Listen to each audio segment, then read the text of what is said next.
Hello and welcome to my second ever video. If you did not watch the first video, I'll briefly explain how this video is going to go. So what I'm going to do is I'm going to take from the first ideas of VR up until now, and I'm going to kind of show you how this specific thing in virtual reality evolved. Last video I talked about how the overall look of VR has evolved. That video kind of sucked. I'm going to try to make it better. I know that it sucked.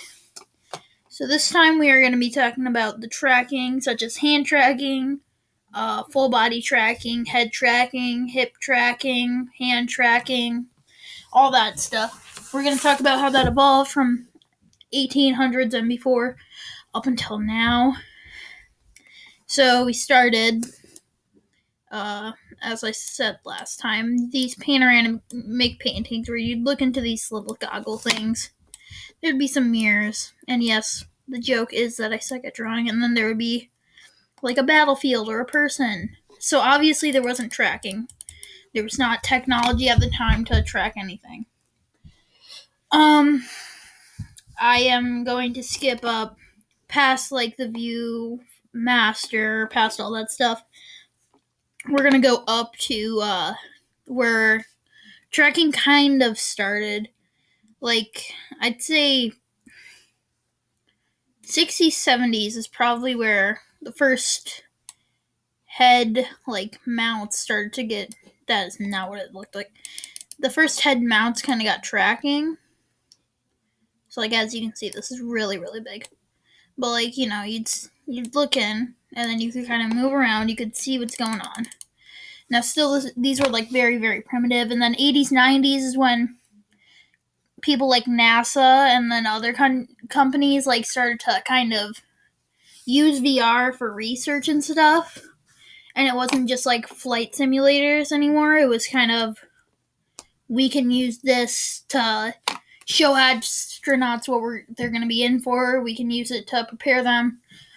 And the first head tracking with hand tracking started to come out. Well, not hand, controller tracking. So usually the controllers would be plugged into like some little box thing. And there would be these like really weird controllers like that. That's what they looked like. They were really ugly, like circular controller things. And yeah, so you could kind of move your hands more. You could experience more what it would be like. And that's really what they needed back then, because, NASA. And then they also needed it for skiing and VR. That's a thing. So then VR died out, 80s and 90s. It died out, except for like NASA kept using it. Because everyone thought, this is just a niche product. Nobody wants it. It's too expensive, not ready, too ahead of its time. We'll wait. So then 2016, Vive comes out with their headsets. And so with these big bulky things, your lenses, you got these controllers. These had like their tracking. This is a horrible drawing of a Vive controller, but you get the idea. So it had all the tracking, but the way that this tracking worked is it would be wireless, but you would have to set up these base stations, like these 4 cameras around your room, and then your hands and your body, well, actually just your head, would be fully tracked. You could move them anywhere around the room, and you would be fine. You would be fully tracked, and that's where, like, that's pretty much where it was. Everyone just had these base stations. Nobody really went away from that until 2020. Oculus Quest. Actually, was it 2019? The Quest 1 came out. I think that's when. And since this headset didn't actually need a PC, it also just decided to not go with base stations and instead build cameras into the headset, so then you can move it really anywhere. And then, so that was kind of primitive for the idea. And then Quest 2 came around. And Quest 2 kind of went all out on this idea. And so you have these cameras in the front. No, lenses. And then you have your controllers or whatever. And so the cameras, they can, see all that. So then Oculus thought, well, since we can track these controllers, we can track the head just with these cameras. What if we tracked like your fingers and your hands? So now if you just set the controllers down, you can actually just track your fingers, and it is so cool. So like you can have pretty much VR gloves without VR gloves.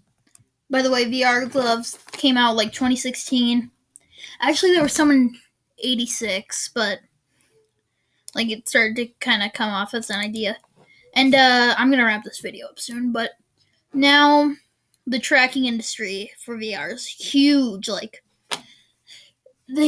people keep coming up with new stuff all the time. So like now there's like full body tracking. Like that's not what it looks like.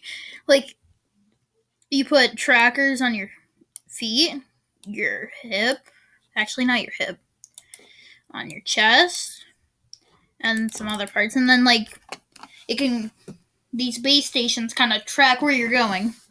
So obviously it doesn't work with the Quest 2 because it doesn't have base stations. But then there's also this new thing called hip tracking where you just kind of put it on your waist, and then you can be holding your hands out to the left, looking right, and then walking forwards.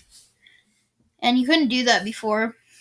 And then also there's these haptic suit things where like if you get touched or shot or whatever, stabbed in a game, it'll like send a vibration to that spot.